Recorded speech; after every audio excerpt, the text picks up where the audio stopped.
Jadi saya, Roy Suryo, selaku pemerhati telematika yang memiliki hak hukum dan juga memiliki hak untuk melakukan penelitian atas keterbukaan informasi publik juga.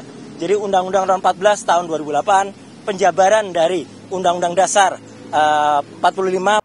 Pakar telematika Roy Suryo ditetapkan sebagai tersangka dalam kasus tudingan ijazah palsu yang dilaporkan ex-Presiden Republik Indonesia ke-7 Joko Widodo. Selain Roy Suryo, ada 7 orang lainnya yang juga ditetapkan sebagai tersangka. Mereka adalah Rismond Hasiholan Sianipar, Tifauziah Tiasuma atau Dr. Tifa, Egi Sujana, Kurnia Triroyani, dan M. Rizal Fadila, Rustam Effendi, serta Damai Hari Lubis. Pakar telematika Roy Suryo ditetapkan sebagai tersangka dalam kasus tudingan ijazah palsu yang dilaporkan ex-Presiden Republik Indonesia ke-7 Joko Widodo atau Jokowi.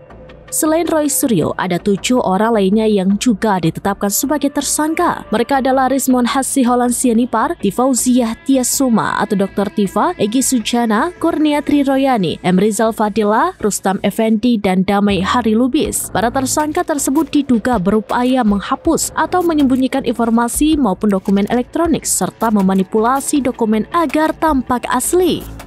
Mereka dijerat dengan pasal 27A dan pasal 28 Undang-Undang Informasi dan Transaksi Elektronik atau ITE serta pasal 310 dan atau pasal 311 KUHP tentang pencemaran nama baik dan ujaran kebencian dengan ancaman pidana maksimal 6 tahun penjara.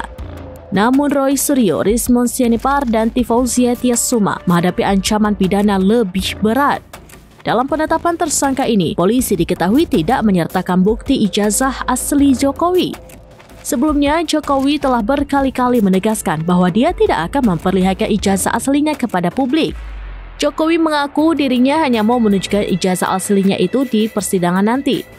Namun menurut Roy Suryo, perkataan Jokowi itu hanya bualan semata. Bahkan Roy Suryo juga menuding Jokowi kerap memanipulasi persidangan dengan segala cara. Sudah merupakan hal yang justru melanggar hukum. Dan poin yang paling penting apa? Status TSK itu masih harus kita hormati dan sikap saya apa? Senyum saja. Ya. Jadi saya, Roy Suryo, selaku pemerhati telematika yang memiliki hak hukum dan juga memiliki hak untuk melakukan penelitian atas keterbukaan informasi publik juga. Jadi Undang-Undang Nomor 14 tahun 2008, penjabaran dari Undang-Undang Dasar 45 pasal 28F dan juga hak yang diatur oleh Declaration of Human Rights, ya.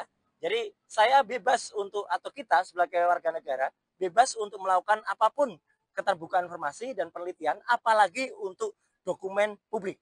Yang saya teliti adalah dokumen publik, ya. Jadi ini akan menjadi presiden yang sangat buruk, ya.